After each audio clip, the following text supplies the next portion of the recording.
రూపాయలకు లొంగిపోయారు కానీ జనం, లేకపోతే ఓట్లు వేసేది కాదు పోయినసారి. అంతేనా? లేకపోతే 16 రూపాయలకే 216 రూపాయలు ఇస్తారనగానే జనం లొంగిపోయింది. ఏదా మా గౌరేలు ప్రాజెక్ట్ వచ్చేప్పుడు ఆ గౌరేలలో ముంచాడు అయిపోయి వాళ్ళని బతుకుడు. మరి పెంచిన సూది ఇస్తాడా? ఇప్పుడు 5,000 రూపాయలు రైతు బంధువు ఇచ్చాడు, ఇంకో 1000 పెంచాడు. కాకపోతే రేవంత్ రెడ్డి అంటే పెద్ద పెద్దలను వాడబెట్టాడు, 20 ఎకరాలు 30 ఎకరాలు వాడబెట్టాడు. వాళ్ళ బాధ కదా.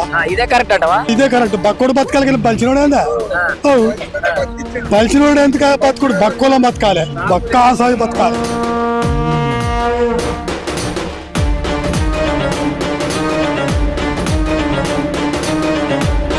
రైతును పోయినసారి ఒక్కొక్క బస్తాకు 4 కిలోలు కొట్టిండు కేసీఆర్, ఈయన కొడతలేడు. కానీ ఒకటి మధ్య చేసాడు, బస్తాకు కిలో తరుగు తీసిండు అంతే. అవి ఆయన 4 తీసిండు. ఆయన ఫామ్ హౌస్ కట్టినట.